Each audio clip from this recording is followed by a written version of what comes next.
Hey friends, it's your girl Courtney Sanders with another episode of the Courtney Sanders Show. So if the audio sounds different and if my enthusiasm sounds different, know that you're not crazy. It's true.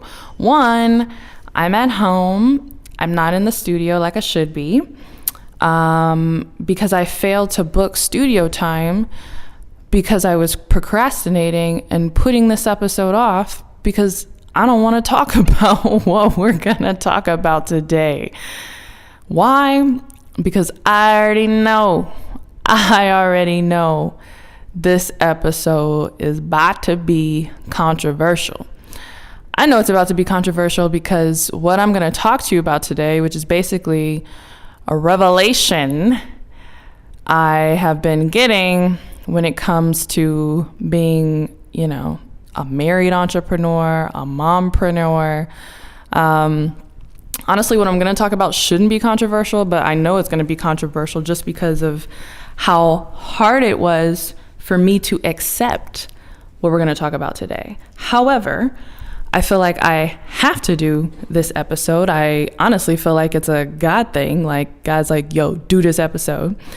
Because I've had no less than 3 separate instances with separate people who don't know each other, who have brought up the topic and who are like, oh my God, you should totally talk about this. And I'm like, no, I don't want to talk about this in my Kevin Hart voice. No, she's not ready. I'm not ready. Because I know some of you guys, I know it's going to trigger some people. I know people going to have their feelings hurt. I know people going to be big mad. However, I feel like it's important to talk about this, even if this is the only time I talk about my marriage in particular, because I know how it feels to be on Instagram late at night, scrolling, looking at everybody's perfect pictures and everybody's perfect situation and wondering, is there something wrong with you because you have a particular frustration? I think people are really good at doing announcements when stuff hits the fan, like, oh, JK, we're getting a divorce. Or if stuff is really good, it's like, oh, yes, I love my husband, sunshine and roses, everything's all perfect. But there isn't a lot of information in between, but for the record, I'm not in between. Like, my marriage is fantastic. My husband is fantastic. He's literally a unicorn. He puts up with my craziness, as you're about to see from this episode. So this is all on me, not on him. Stuff that I was frustrated about because I had a wrong mindset. So I'm going to reveal that to you because I feel like a lot of women have this mindset. And while they're welcome to keep this mindset is going to keep you frustrated. We'll just say that. I was frustrated for a reason. But anyway, I just feel like there aren't enough people willing to be real or to be transparent. And marriage is tricky because honestly, it's not a good idea to be completely transparent with like strangers on the internet, because you're not looking to invite commentary, obviously, on your marriage. Your marriage is sacred, and in a very real sense, there are a lot of things you need to protect. So I get that, and trust me, I'm doing that here. But this is a glimpse that I do want to talk about, just because I know what the mindset that I had that was causing some frustration, I feel like is very, very common. And I feel like this topic dovetails really nicely into just general marriage and relationship discussion, which is super important and needs to be had, and honestly something that I've wanted to talk about for a while, because you can't really talk about wealth building and legacy building and all the stuff that y'all know I love to talk about without also talking about marriage and relationships, because who you get into a relationship with, who you choose to have kids with, who you choose to walk down the aisle with has a huge impact on not only your finances, but on your legacy and literally your family tree. Like, generations will be impacted based on the decisions you're making right now about who you choose to pair up with. And not only the decisions you make about who you choose to pair up with, but the decisions you make while in that union. And I think that doesn't get talked about enough. And then, you know, as an African American woman, there's all types of nuances to the state of, you know, Black marriage and all this discussion about are there enough Black men for Black women, and you know, all this stuff. These are basically like topics I was not touching, but topics that are super deep and super rich, and honestly topics that I'm quite interested in. I want to educate myself on, because I mean, I've been out of the game for over a decade. I met my husband when I was 20 in college. I'm 31 now, so we've been together for 10, going on almost 11 years, and I've been married for 5. It'll be 6 years coming up pretty soon. So I just, like, I'm always fascinated hearing stories from my single friends, you know, what they're dealing with. I wonder to myself, I'm like, oh my goodness, if I was single in this day and age, like, what would my life look like?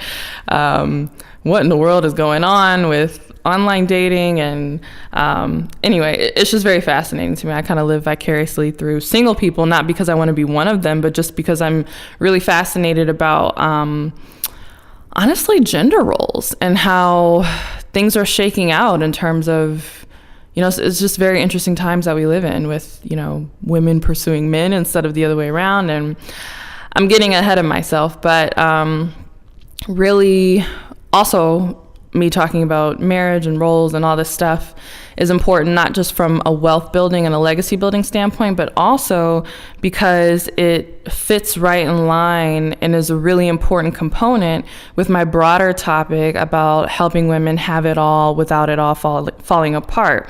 And in very practical sense, in very real terms, women are like, dude, how do you do it all? How do you find the time to work and maintain your household and be there for your husband and be there for your kids? And, you know, women are really burned out. Women are really worn out. And me realizing some things and then wanting to talk about this topic actually came from a question I received via a DM on Instagram asking, how does someone like me make time for their husband? Like, that's literally the DM. And it was super respectful. It was like, I hope I'm not being a creep or a weirdo, but I was actually listening to one of your podcasts. I was listening to your podcast on time management and productivity. And I'm just curious, like, you know, that's all great, like your systems and all that stuff you talk about, but how do you actually make time for your husband, especially when you have so much going on in terms of building your business and, you know, your kid and all of that? And I don't know if you saw the post I did on Instagram. I did it a week ago as of recording this episode. Currently it's the most recent post, but I don't know if it'll be the most recent post by the time this episode comes out. But I said pretty much the same thing I said here. And I answered the question on Instagram because I thought I'd be done with it. But God's like, haha, no, you're not. You need to talk about this more. But I said on the Instagram post that I didn't want to answer that Instagram post because at the time, so within the span of a week, your girl has been delivered, and you'll hear that whole story. But at the time, I had to admit that I was not doing the best job of intentionally making time for my husband. Now, in terms of our schedule, you know, he comes home, I make dinner, get the baby together, whatever, you know, the baby goes to bed. So from like 8 to midnight, you know, we were together sitting on the couch, watching Netflix, chatting. So it wasn't like I'm like, oh my goodness, I never make time for my husband. But I felt a little guilty about answering that question because I didn't want to paint myself as this like, I don't know, superwoman, guru type or whatever who like, you know, makes deliberate time and attention for my husband, because I knew in my heart, and this is where, you know, God's been kind of getting on me, and, you know, I just never want to be fake. I didn't want to act like, oh, my time management is so legit that like, yes, I'm able to balance time with my husband, when I knew that, I don't want to say I was like fitting him in, but I wasn't being intentional about the time. Like, you know, we were in the same physical space, we'd chat about work or whatever, but really, like, after I put the baby down from like 8 to midnight or whatever, like, I was on my laptop sitting on the couch, he was on his laptop, Netflix was going in the background, and it was kind of like, if he's here, cool, but I wasn't taking the time to be like, oh, I'm, from these hours, I'm really going to focus on my husband and not my business. To be honest, up until a week ago, because like I said, your girl's been delivered, I still have the mindset that every extra minute that I had, and my son goes to daycare part-time, so some days are better than others in terms of what I'm able to get done during the day, but every extra time that I had, I felt this intense pressure of like, oh, gotta put it into my business. And so again, it's not like I was ignoring my husband or I was making myself unavailable to him, but I was not being intentional about like, oh no, I put my husband first. And so, like I said on the Instagram post, I didn't want to answer the question because I didn't want to answer it and be fake. Like I wanted to be honest in the sense that, basically I was making time because we were both working next to each other, sitting downstairs, but I didn't want to be fake and act like I was like, oh yes, I'm intentionally, making all this time for my husband, even though I should, which we'll talk about. Because I wasn't. So that's what really kicked all this off. And it's funny because my husband helps out a lot with just helping me around the house, definitely helping me with the baby. I've been doing speaking engagements in Houston. I had an event not too long ago as of this recording, and I've been going on like a ton of networking events, going to galas, like meeting a lot of great people here in the city. And so my husband is a champ. Like he's like, okay, it's cool, I'll watch the baby. So he watches the baby on a Saturday, he'll watch the baby on a Wednesday, whatever. However, my frustration, and this is kind of where I want to get into the crux of what I do and don't want to talk about, because I know is going to be controversial and people going to be popping their necks and they going to be like, oh, she done lost it. I knew she was crazy. I was already only rocking with her halfway. Now I'm really not rocking with her. Unsubscribe, delete, cancel. That's okay. I'm ready. I'm ready for it. Okay. So I was frustrated because I don't want to say I was approaching my marriage, but like a lot of women, I had this kind of 50-50 mindset in my head, meaning, I'm a boss chick, I'm an entrepreneur, like ain't nobody got time to be, solely responsible for the house and the childcare. Not only are you going to help out, in my mind, I'm holding you to a 50-50 standard. And if you're not meeting that 50-50 standard, I'm upset and you're going to get attitude. And so the crazy thing is, it's not even like my husband wasn't, stepping up and helping me out with stuff or watching the baby or whatever, because especially like last week, I was gone like 4 days out of the week, including the weekday, because like I said, at networking events, galas, whatever. So he was like, oh, okay, you got another event. Okay, it's fine. I'll give the baby a bath and put him to bed or whatever. But I was frustrated because I was like, he's not doing his 50% the way I would do my 50%. So in my mind, I'm like, if we're splitting all these duties down the middle, when I watch the baby and when I do all this stuff, I make sure I clean up after the kid and I don't leave crumbs on the floor. And you know how us women are, like we're watching the baby, but then we're putting in a load of laundry and then we're unloading the dishwasher and, we're like flying around the house, keeping everything maintained. And so I was getting really frustrated because I would come home from, my networking events or whatever, and, there'd be like cookie crumbs and toys and stuff all over the floor. And I'm like, this is not the way, I would have handled the situation. So I was frustrated from that. And then I was frustrated because, and I think I even posted on this once on Instagram, I'd be out and about doing my thing and my husband be texting me like, well, when are you coming home? The baby needs to eat. And I'm like, what you mean the baby needs to eat? Like there's stuff in the freezer. I got stuff, like, don't you know how to hook it up and cook his meal and, whatever. So I was frustrated because I'm like, when you're doing your quote unquote 50%, you're not doing it the way I would do it. Or you're not really doing 50% because you're asking me to come in and help you, and I don't ask you for help when I'm, doing my 50% of the household, whatever, and dealing with the baby. And this is, now in hindsight, I'm like, Courtney, don't be dumb. But, my husband would literally be like, hey, I know you've been out all day. That's cool. I still have work that I need to finish for like actual work. So can you let me know what time you're coming home? Because I can't do the work, with our son running around. And I would be upset because I'm like, what you think I do all day? He only goes to daycare part-time on the days he doesn't go. How you think I get work done? I got to run a business too. So it was almost like I wanted to, maybe punish is too strong of a word, but like a lot of women. And again, that's the only reason I'm doing this episode, because I know a lot of women feel the same way and can relate to a lot of this stuff. And so, girl, I want to deliver you. So stick with me. Hang tight. Even though a lot of what I'm about to say is, I know it's going to ruffle your feathers. I know you're not going to like it, but just stick with me. I didn't like it either, but it's better. Trust me. Yeah, so I was frustrated that he didn't do things the way I would do them, or he wanted my help. And I'm like, you need to do it on your own. I do it on my own. I don't be calling you, ask for help. Why don't you, ladies, you know how we are, right? So like I said, I don't want to paint this as like, oh, this was horrible, or like we're on the verge of divorce. Nothing like that. Like, my marriage is an A+.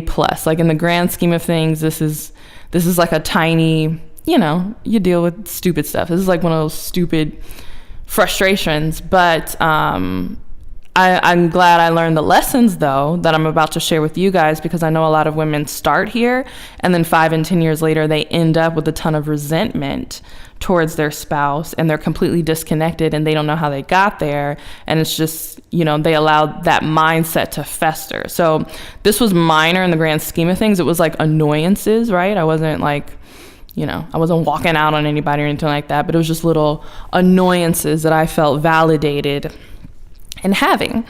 But my validation and feeling like, I was justified started to crack a little bit. Incidentally enough, at one of the gala events that I was at, it was really nice. It was a nonprofit run by a super fantastic, very successful woman here in Houston.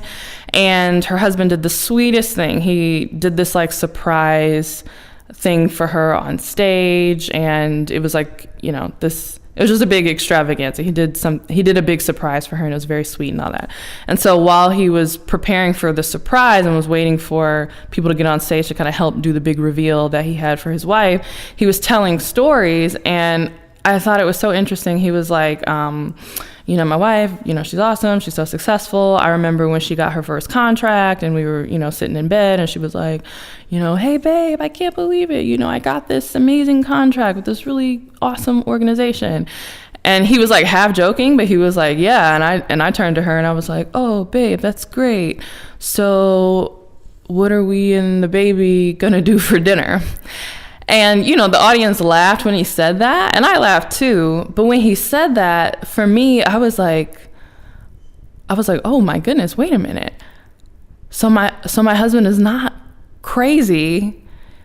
Like, all men are like this, or there are other men like this. Like, because that sounds like something my husband would do, or my husband would say. Like, one of the texts I posted on Instagram a while ago, it was like on my stories, but I was posting how I was like out in the city, and then my husband had texted me like, hey, when are you coming home? What are me and the baby gonna eat? And I was like, are you serious? Like, why don't you guys eat something out the fridge? Like, what do you need me for? Like, my son is 18 months. Like, he's no longer nursing. Like, he eats grown people food.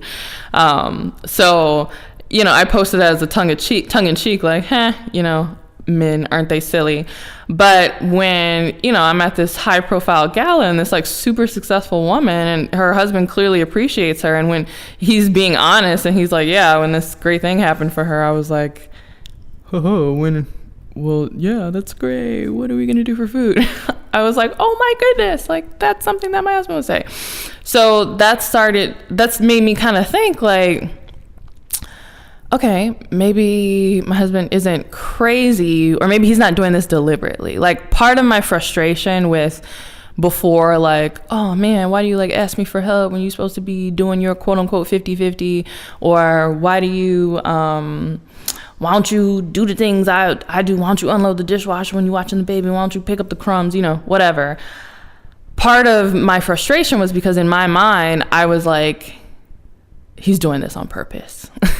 I made up a whole scenario. He's doing this on purpose. He's doing this so that I'll stop asking him. Well, it's not going to work. Like, again, if you're married, like, ladies, you know how it is. We make up all this stuff in our head and we like, I know what you're up to. And they're like, what? Like, I wasn't even thinking that. But we've determined what their agenda is. So for a while, I was like, oh, he's doing this on purpose, like to deliberately get under my skin, or he's deliberately trying to, sabotage this process. So, when I heard this other guy say this, and he was, seemed similar in temperament and character to my husband, I was like, oh, wait, maybe he's not doing this on purpose to sabotage. That was the first seed where I was like, maybe this is kind of how guys are.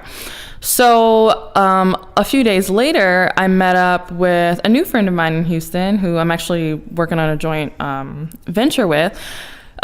She's been married for 20 years. She's young, but she got married like right out of high school. So, but anyway, she's been married a long time. And so I was kind of like recounting the story to her, and I don't know, we just got on the subject, and I was like kind of complaining, I'll be honest, oh, girl, we gotta finish up. My husband gonna text me in an hour or two asking for some help with something, or asking where something is, and I'm like, dude, it's in the refrigerator, it's staring at you in the face, or whatever, complaining like that. And she laughed and she's like, look, that's just how men are. Like, your husband will always need you, She's like, my husband will that's just how guys are. He will always need you. Even after, the baby is older or whatever. She's like, I mean, yeah, And I was kind of looking at her like, what you mean? He's always going to need me. Like, I was confused because I'm like, my husband's really smart and he's really successful at work and he has a master's degree. And like, why does he need me for things that I think are super basic? Especially when it comes to the domestic stuff, because in my mind I'm like, I want him to go 50-50 on that. And she's like, that's just how they're like, and she's looking at me kind of seriously, like, that's how they're wired. Like, women are legitimately better at juggling a lot of these different tasks. And she's like, it literally makes no difference if he's educated or if he does this thing at work. Like, it doesn't matter. Like, you're better at it. Your husband might be a great father, but he's a terrible mother. And that's what you're there for. And so that really struck me. I was like, okay. And so I started to do some research. I'm like, I want to see the peer-reviewed journals. And it's true. There are a plethora of studies available that show that when it comes to multitasking or rapidly switching between tasks or holding a lot of data, just holding a lot of different things mentally and like processing through it, that women make less mistakes than men, and women are able to process through that stuff faster than men.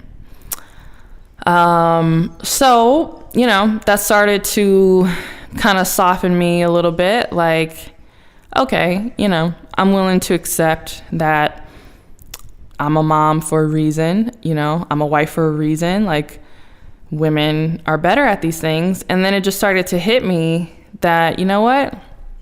Women, I mean, and this is where I'm like, oh my goodness, because here comes the hate mail. But women can definitely do what men do, and then we do what women do, but men can't do what women do. I mean, they can, but they don't do it nearly as good or as effectively as we do. Men are good at being men. Men are good at doing what men do, the way that men do it, but men are not good at doing what women do the way that women do it. But I think it's frustrating for many women because many of us find ourselves adapting into, male spaces. I mean, we think about corporate America and all the sacrifices and, the way that women have had to mold themselves even from their natural tendencies just to be successful in that environment. And women do it well. Like, I mean, we're constantly talking about like I don't need no man. Anything a man could do, I could do it better. And that's true. Like, that's probably true. Women don't need men. And women can do what men do. But I started to think, isn't it interesting? You never hear men saying, I could do anything a woman could do. Like, they the first ones to be like, man, I don't know how you carried the baby for 9 months. I don't like, they're like in awe. Like, I definitely can't do that. And you never hear men talk about they don't need women. Never comes out of a man's mouth. They never say that, because it's not true. They definitely need us. And so I started to think about this in the context of wiring. And like I said, I'm just really fascinated with just the state of like marriage and relationships and just dating and all that. And y'all know, I talked about it in a previous episode, how I went down like a YouTube rabbit hole once where I accidentally stumbled on like the subculture of like YouTube videos and women who are teaching girls, or women rather, how to, be sugar babies or whatever, and get stuff out of sugar daddies. And I was fascinated by it, not because I want to be a sugar baby, like I'm happily married, but I was fascinated because the information that they were teaching these women was not what you would expect. Like, it wasn't like sex tips or makeup or anything like that. It was like, I mean, things that you might teach any woman just about how to up level yourself. So I was like, wow, that's kind of crazy. I was like, every woman should have this information, but it shouldn't just be in the context of like, oh, this is what you need to do in order to get a sugar daddy. Like, this is like, oh, this is what you should do just to level up in general. So I don't think it's a coincidence that, okay, I'm already kind of thinking in this mindset. I'm kind of softening up a little bit. I'm starting to give my husband some slack and some credit. Like, okay, he's a great father, but he's a terrible mom because he's not a mom. He's a man. Like, his brain works differently. All their brains work differently. I might not need a man, but men definitely need women. His wiring is a certain way. Like, cut the man some slack. But I was still kind of miffed on this like 50-50 thing, because I'm like, nah, it's equal. Like, you supposed to be doing 50% of the household stuff, 50% of the child rearing, like whatever. So anyway, so that was like my one hang up. So I don't think it's surprising that randomly YouTube videos started coming up on my channel, started going down the rabbit hole. And I started to discover basically this like relationship advice. I'm like reluctant to talk about it because I don't agree with everything. And I know if I bring it up on my podcast, like, people are going to go Google it, or they're going to go on YouTube and look at it. But okay, I'll just say it. Like, y'all grown, use your discretion, understand that everything I come across and everything I research or look at is not necessarily something I agree with 100%, but I'm a curious person. Some things are just interesting, and some stuff I pull out and I'm like, this one nugget is like really good. So anyway, I have this in my mind. I'm already kind of fascinated and vicariously living through single people anyway, because I'm just curious about the state of relationships and dating, because I've been in a relationship for a long time, and I feel like I honestly dodged a lot of bullets getting with my husband early, or at least meeting him in my 20s. There's a lot of craziness that I hear about and see on Instagram that I never had to deal with. So I'm always like interested in these stories. I'm like, oh my goodness, like this is like the Wild Wild West out here. This is what it is. So, I go on YouTube, I listen to the Get Ready With Me's and the Story Time and, this, my crazy Tinder date and, stuff like that. So that's probably why this came up in my suggestions. But I ended up stumbling on this channel. This woman, she's anonymous. Her name is Chloe. And it's all on this topic called hypergamy. Now, and I'm like, ooh, controversial. Hypergamy is not really the point of what I got out of this. So hypergamy is just a fancy word for dating up. And basically there's been this trend, and there's all these videos and things coming up about encouraging women, and especially Black women, to date up, right? So to date men who are at least on their level in terms of finances and success, or better. which, I don't think is the worst thing in the world. For me, I would caveat that advice with, to be honest, and I know it sounds cliche and like, oh, of course you would say that, but as someone who, again, my husband is a unicorn and I know I'm blessed, to me, the biggest thing you could look for is a man's character, a man who has good character, and a man who loves God. Because, I see all the videos and the conversations, all men cheat, whatever. And I know some of y'all might roll your eyes and think I'm just being naive or whatever. I never worry about that with my husband, ever. Like, not because I think I'm like the most fabulous person in the world or the finest person in the world, but I know my husband has a genuine relationship with God, and he wouldn't dishonor God or dishonor himself by doing something like that. And I know, and I have friends, I would say the majority of my friends are married to men who are of the same caliber in terms of character. So in my opinion, the most important thing in terms of a mate is his character and his relationship with God, like for real. Not necessarily does he go to church or does he use all the churchy language, because there's a lot of con artists, unfortunately, in churches, and they prey on women who they know are, looking for a godly man. So I'm not necessarily saying, just because somebody is in church or uses certain spiritual language or whatever, that they're necessarily a godly person. You definitely have to use discernment with that. But anyway, I say all that to say, I feel like that's the foremost thing that you should look for in a relationship. But I don't think these videos are wrong necessarily for encouraging women to seek out men who demonstrate that they can provide for their families and that they're willing to provide for their families. And so really, even though the term hypergamy and a lot of people, and some of the videos, like, anyway, just in this little subgenre that I, was kind of leafing through, on YouTube, some people take it to the extreme and they're like, oh, I'm only dating a millionaire, and yes, girl, I'm about to date up. If he not making 7 figures, I don't want him. Like, I think that's silly. But whatever, if it works for you and you're successful, like, more power to you. But anyway, I bring this up because the videos were really interesting, because they were discussing this concept and this approach about 50-50.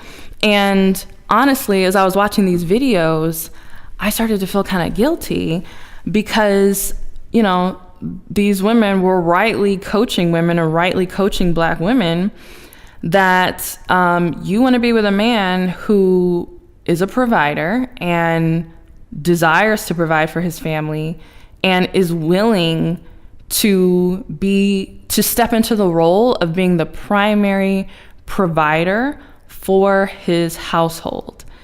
Meaning, your income, even if you make more than him, should be optional, not necessarily essential.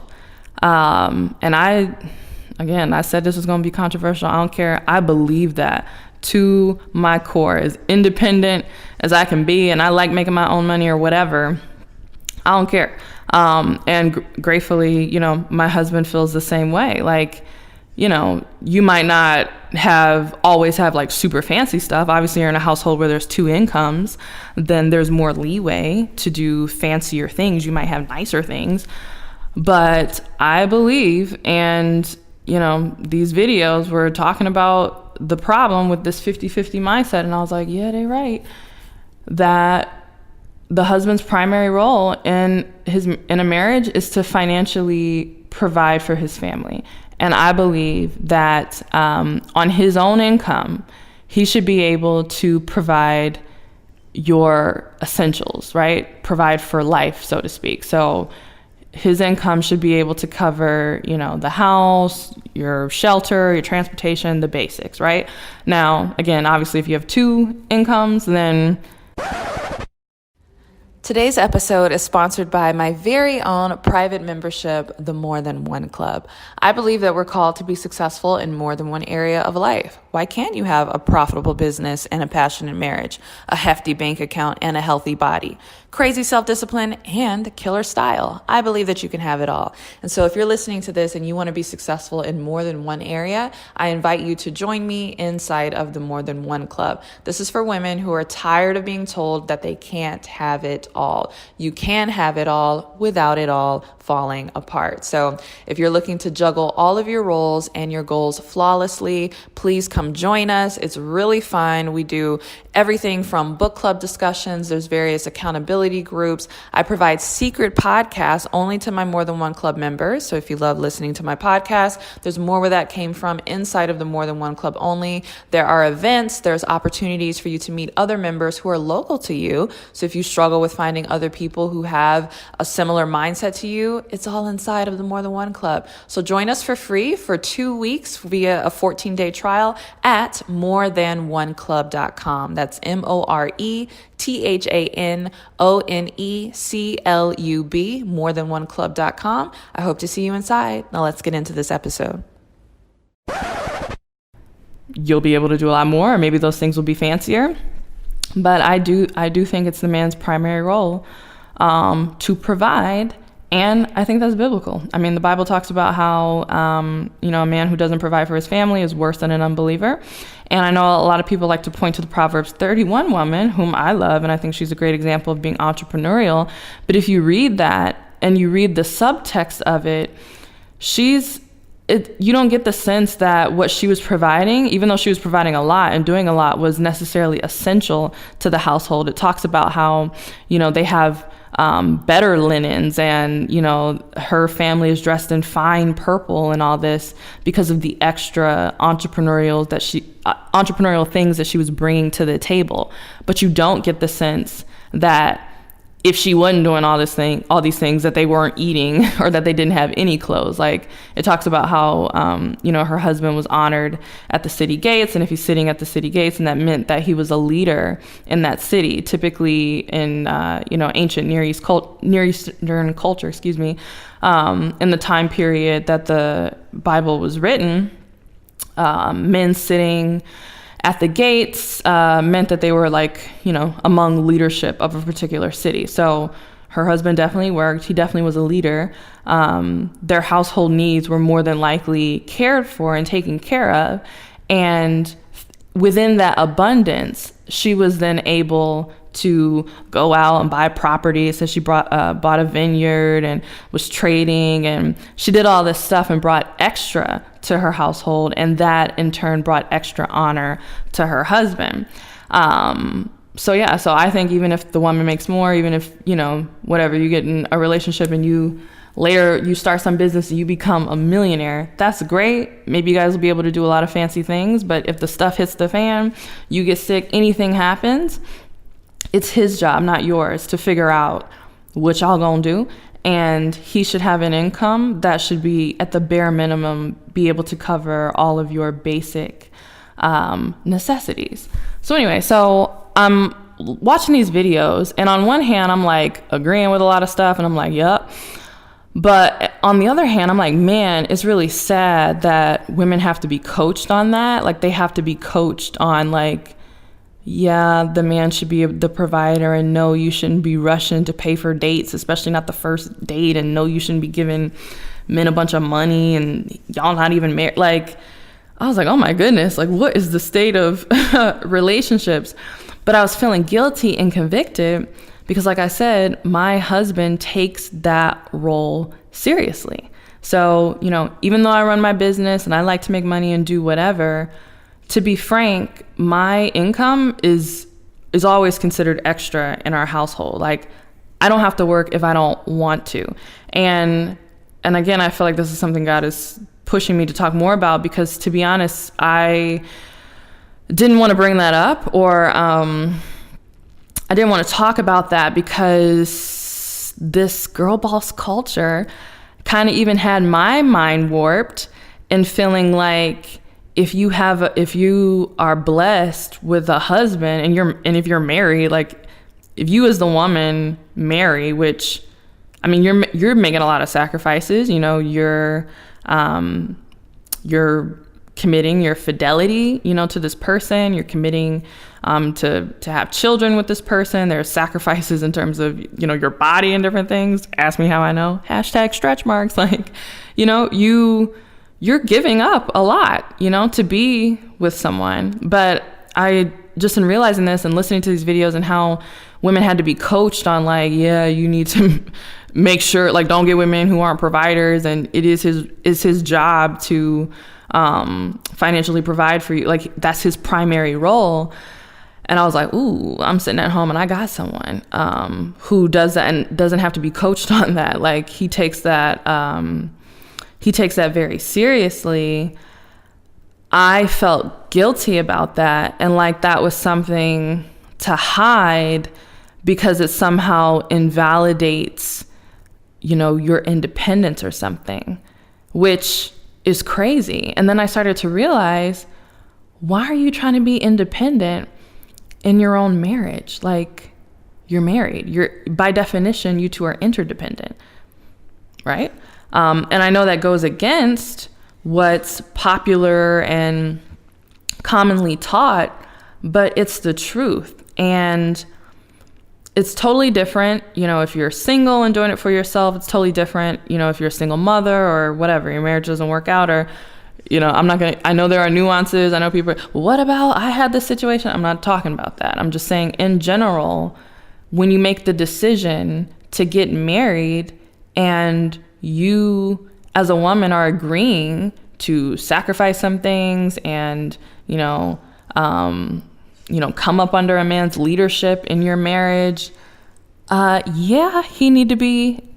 needs to have the primary role of provider in your marriage. Even if you work, even if you like to make your own money, like me, even if you want to make more money than him one day, like me, it should still be his primary role to financially provide for you.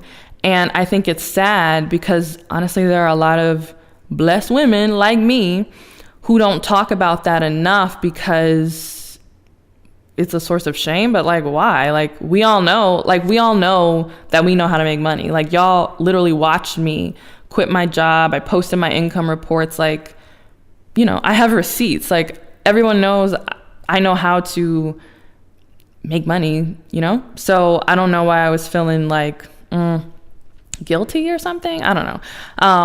I just had hangups, I guess, about being blessed enough to have a husband that, can cover all the bills and then some, can cover my needs and my wants. I mean, just being real, like, he can cover everything and then some, on his income. I guess I felt guilty about that because that's not a reality for a lot of women, and especially not a lot of Black women, which is why I'm really happy that even if I don't agree with this whole, don't date him unless he's a millionaire type thing, I am happy that there are videos teaching women, and specifically teaching Black women, to know their worth and to level up and to, expect that a man is a provider. And if he doesn't have a provider, if he doesn't demonstrate his ability to be a provider while you're dating, like, you should definitely not be with him.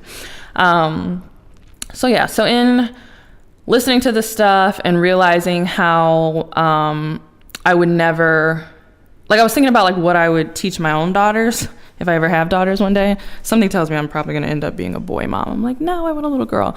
But even for me, like, I knew even before I got married, I was like, I don't want to marry anybody where I have to work, right? Because the math didn't add up. Like, I would ask, especially when I was working full time, like, I would ask women at my job, like, how'd they manage having a baby, and and they would just give me vague answers like, oh, you just figure it out, and there's just no good time. There's never a right time to have a baby, and you just figure it out. And because no one could give me a straight answer, and I was like, how do you make this work? Like, corporate America does not seem conducive to having small kids. And I knew I didn't want to have my kids in, like, daycare all day or some place I didn't trust. I really like the daycare my son goes to now, and he's there for a few hours a day, a few days a week, so it's whatever. But I just didn't want to have to be forced to do that. I knew how old was I? 23? Yeah, I know I was 23 because I made a 5-year plan, and I told myself that I wanted to be out of corporate America by 28 because I wasn't married. I was dating my husband, but we were just boyfriend and girlfriend. But I didn't know, if I'd marry him. Just kidding. I knew I'd marry him. I knew pretty early on. But yeah, I knew I'd married him. But, we weren't so far that we were necessarily having those conversations. But I knew for myself, even at 23, that because none of the women I was asking could give me a straight answer, that I wanted to be out of corporate America and working for myself by 28, because I figured whether it was with my husband or somebody else, I'd probably be married by 28. And that's probably the age that I'd be interested in starting a family and having kids. So I do commend my foresight at that time, because I did get out of my job by 28. Did I beat it? I think I got out a little earlier. I don't know how old I was in 2016. Somebody do the math. But I did beat it. I think I was 27 when I quit my job. 27 or 28. Anyway, I did it on time, my timeline. And I had my son at age 29. So, I knew myself, and I knew what I wanted. And I knew that I didn't want to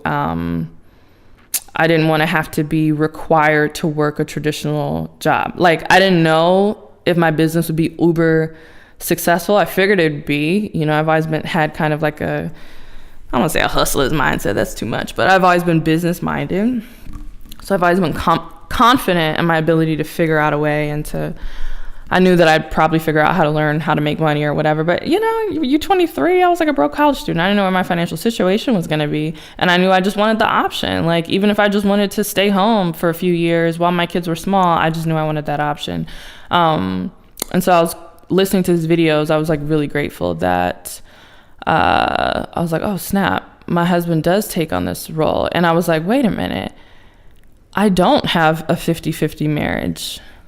I have a 100-100 marriage. Or rather, I didn't have a 100-100 marriage. I had a 100 and then whatever I was bringing, or whatever I was willing to do on my side. But on my husband's side, I was like, oh man, I'm in the wrong. Don't you hate when that happens? You be praying about stuff. God, get him.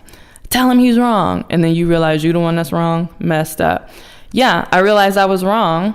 I was mad at him because he wasn't mothering the way I mother, and he's not a mother, he's a father. Or he wasn't cleaning up as good as I clean up, or doing 50-50 domestic or whatever. And I realized, yeah, but your husband has a 100%, a 120% mindset when it comes to making sure that he can financially provide for our entire household, regardless of what I bring in. And I talked about how when I found out I was pregnant, I drastically shifted my business model. I stopped taking one-on-one coaching clients because I just knew that I wasn't going to have the energy to keep up that pace with a baby. And so, for a very long time, I've never not been making money in my business, but I wasn't paying myself. Like, the money that was coming in, I was just using that to keep, my bills going. And I was just really, for a while, subsisting off of just kind of like residual sales that I had and like different brand deals and different things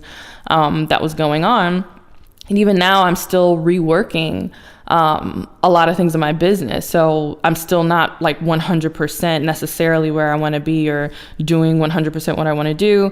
I talked about this in the More Than One Club, how I'm launching a new business, or it's the same business, but a new line, in the sense that I'm going after corporate contracts. But still doing the brand deals and just, really focusing on some different things. So anyway, I was like, oh man, my husband is 100% on his provider role, and I'm mad at him because he's not 100% on his provider role and 50% on the domestic role.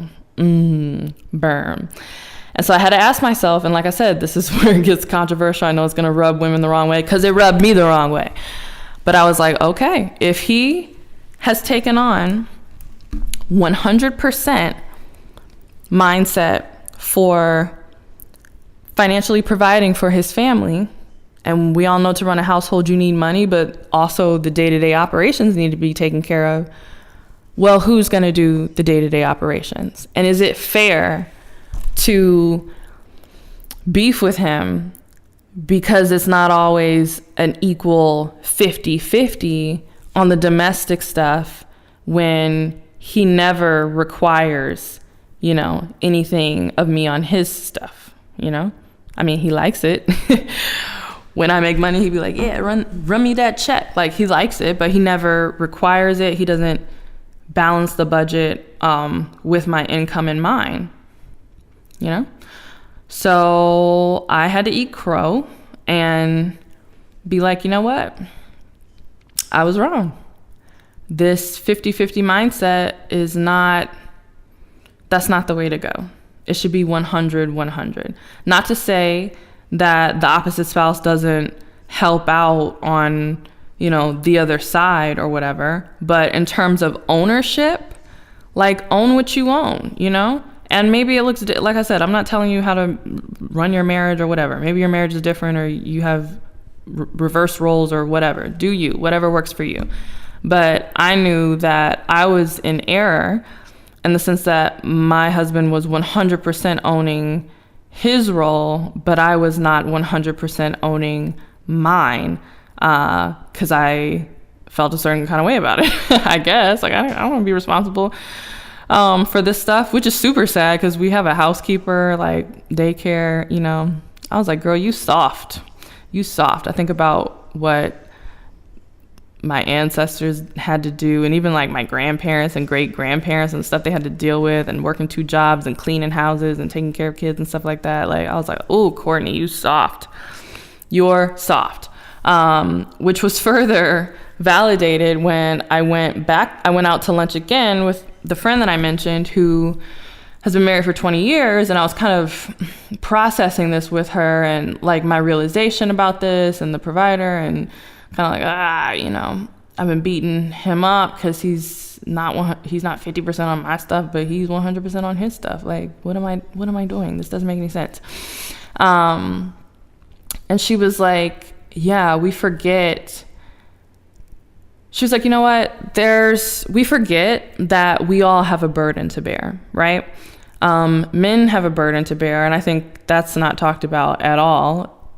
And maybe rightfully so, because, women deal with a lot, and there's been a lot of injustices against women. But make no mistake, men do have a burden to bear. They do bear the burden of, the stress of making sure that, good men, of making sure that their families are together. And, it doesn't matter. It wouldn't matter. Even if I was a millionaire, like, my husband would still be not stressed out, but he'd still be like tabulating in his mind, like, okay, if stuff hits the fan, like, how am I going to make sure that everything's taken care of? Like, men bear that burden, but they don't talk about it because they're not women. Like, they don't talk about things like that and express their feelings and all that stuff.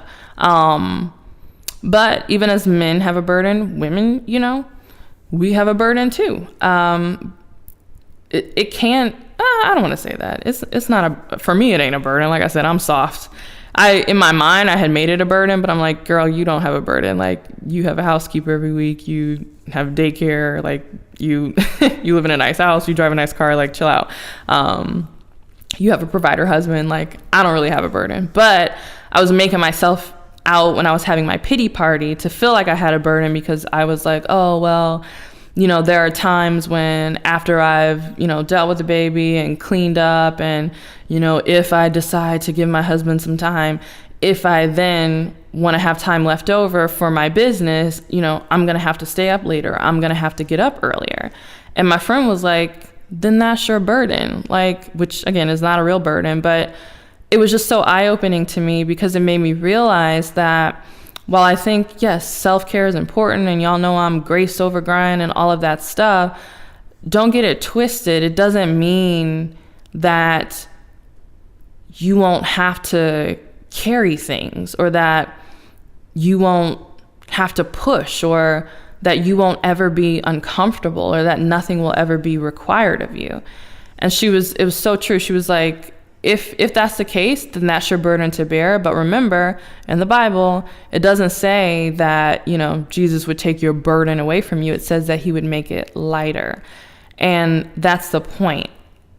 If there is a burden to bear, and like I said, I'm tapping out. I'm not going to open my mouth and say I have a burden compared to what I know other women deal with. But even if you do, that's the whole point. Like, at least that's what, as a woman of faith, that does for you. And that is true.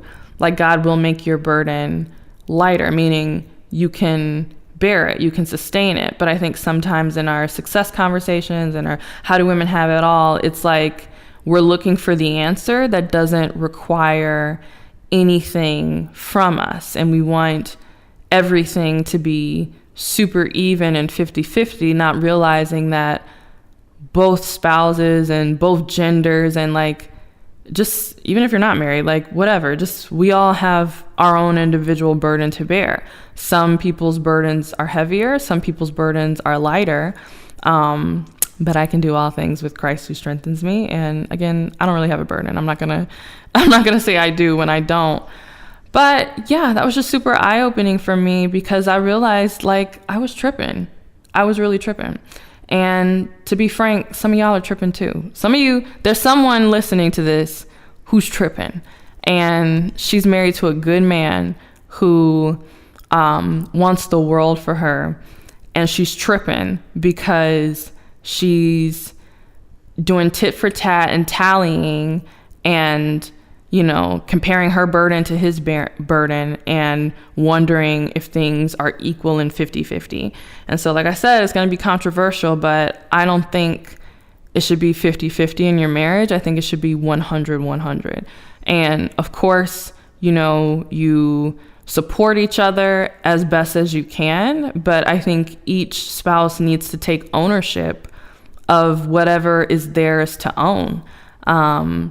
And, you know, be appreciative of what the other person, you know, does. Because in a marriage, you do 100-100 because you meet each other's needs. And that's the thing that I realized, like, man, I have to give up in terms of having an independent mindset.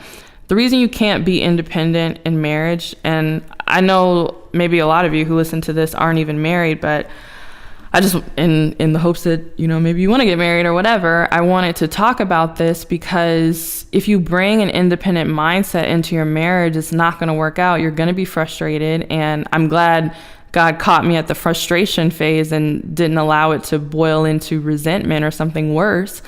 Because if you insist on being independent, you're basically saying like you still want to meet your own needs. And that's not how it works in marriage. It's interdependence.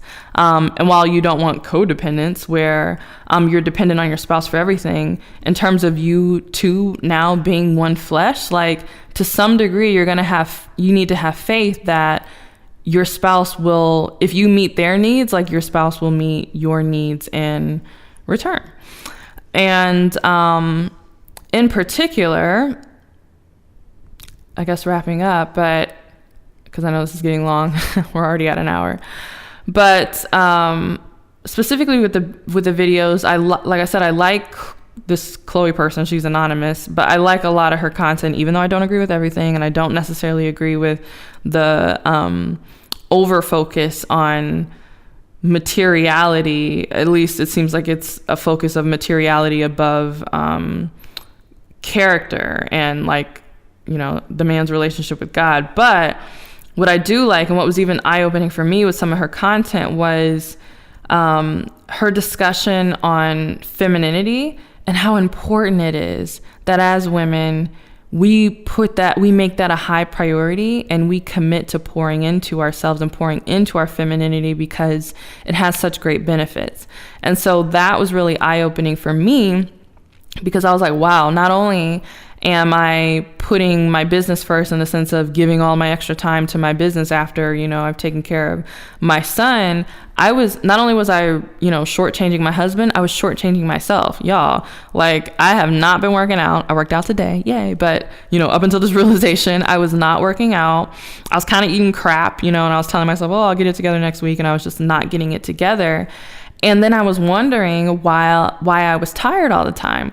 And I was just kind of, you know, doing the bare minimum, like, you know, making myself presentable or whatever, but I wasn't really investing in my self-care and investing in my femininity, which is tragic because, one, it gasses you as a woman. Like, you get more energy when you invest in your femininity because you feel better, your cup is full. Like, that's a vital part of women. Like, that's part of our core.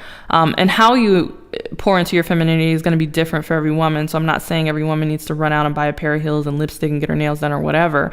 But, you know, you do need to do whatever you need to do to make you feel feminine, and to kind of restore that and make you feel good, because it allows you to do things better, more efficiently, in less time. You just feel better about it. It's kind of like that quote that's attributed to Abe Lincoln that's like, if I have to spend 6 hours chopping down a tree, I'd spend the first 5 hours sharpening the axe.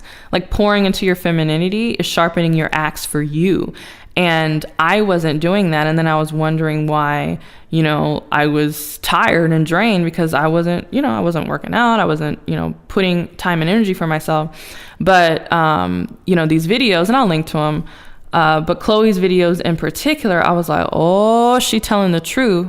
What women don't realize, especially married women, and it's so important that we get this, when you invest in your femininity, it inspires your man. It inspires his masculinity to want to even provide for you even further, or provide for you on a deeper level. Like, I don't think women understand how powerful, like, your womanhood and your feminine graces, and how inspiring and magnetizing, and just the effect it has on men. And so if you're married in particular, I don't think we understand how much we can get, you know, and how much your spouse is going to be willing to do for you if you just invest in yourself. That's the crazy thing. There's a lot of arguments and like gender wars about, oh, you know, my man think I'm supposed to do everything for him. I'm not his mother. I don't want to, you know, what we focus all this time and attention on, like, oh, men want us to do all this stuff and I'm not a maid, you know.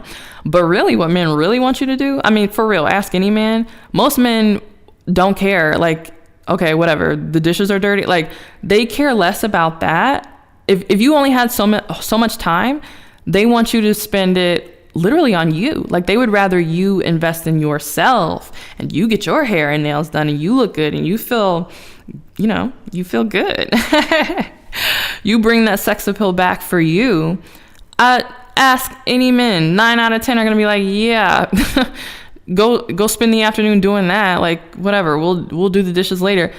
A lot of men would be like, hey, spend time getting yourself together. We'll pay to have a housekeeper, because men just want your feminine presence and your femininity so much, because it really is a huge boost to their masculinity, and it gives them the drive to go out and slay the dragons for you. And so just in this realization, I was like kicking myself, because I'm like, dang. And why I said earlier, I think I said at the top of this, to some degree, I feel like if I had let go of that independent, like 50-50 mindset a lot sooner, I'd be a lot further in a lot of areas that I want to be, just because I would have, one, invested in my own femininity and been, you know, had my own juice, and not be like burned out, because I've had spells of burnout, which I've talked about on the podcast. Like, those wouldn't have been a thing. So I would have been further along.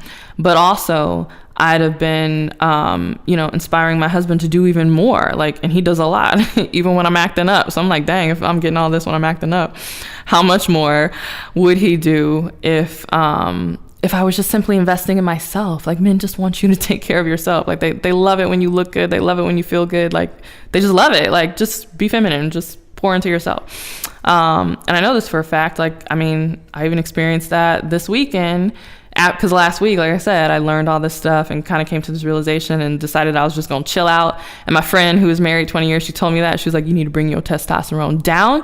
You need to stop bumping heads with your husband, like 100-100, not 50-50. Chill out, focus on you, get your nails done, like whatever. So I was like, she's right. I did that.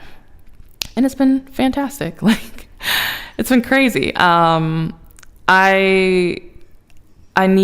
don't need it right now, but I've been looking at SUVs because, you know, I have my little small hot mama car that I bought. I did an Instagram post on it, how when I found out I was pregnant, I like refused to get an SUV or a minivan. I was like, no. So I bought this like little red car.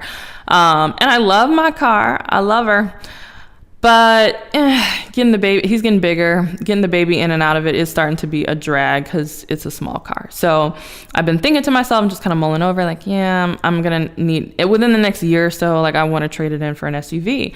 Well, don't you know, after focusing on myself this weekend and pouring into myself, and I mean, truly, like, you know, getting the house together, not complaining, not demanding or expecting, you know, my husband to go 50-50 on it with me, and just, you know, letting him do what he needed to do. He had some extra work that, you know, he had put off because he was helping me, you know, with all my going out to different events and stuff that he needed to catch up on. I just let him work on his work, and I just, you know, took the baby, left the house, like, just did what I wanted to do, and then did my hair and all that stuff. Man, the next day he was so happy, and just without me even asking, and this was on a Sunday, just, you know, stopped by the car dealership to go look at SUVs, and nice ones, like SUVs that I wasn't even expecting from like, I wasn't like, oh yes, this is a car. I was like, oh, okay.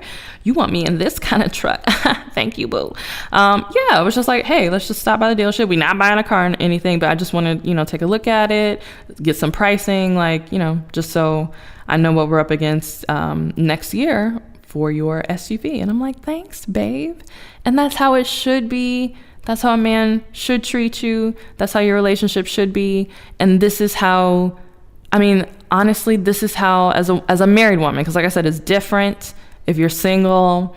I know women are dealing with things, you know, single mothers, divorce, widowhood, like, that is outside of the scope of this episode. This episode is already long enough, but I wanted to bring this up because I know that there are a lot of millennials like me who listen to this, who are newly married, who might not have had the best examples growing up of marriage. Maybe your father wasn't in your life. Maybe your mother bumped heads with your father and was maybe kind of wore the pants in the relationship. And, you know, all of us are like dealing with baggage, and there's not always a lot of examples.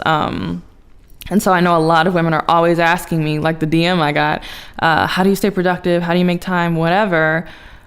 This is just an honest answer. Like, I wasn't making time, but once I came to this realization, I make time now first, even before my business, right? So I make time to get the house together because I feel better when the house is clean.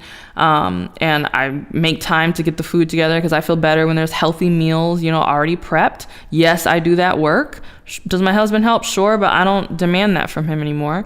And now, and I definitely wasn't doing this, I definitely make time for myself. Like, I got up at 4:30 this morning. I was working out by 6 and I wasn't tired. Like, I woke up at 4:30 without an alarm. I just was up. So I was like, okay, I'm just going to go work out. So I make time to do workouts for myself and to drink water and to be healthy and all these different things. And I know it's only been a week, but now I'm making time for that. And I'm finding that not only am I less tired, not only am I feeling better about my life, but I mean, it's like, again, my husband was already doing a lot. Like, he's really like, oh, we like this Courtney. Like, let's keep this Courtney happy. He's really stepping up in a really amazing way. So I know it's counterintuitive. I know it's not necessarily the most feminist answer ever, but it's the truth. And I really encourage you to try it. So like I said, I know this was going to be controversial.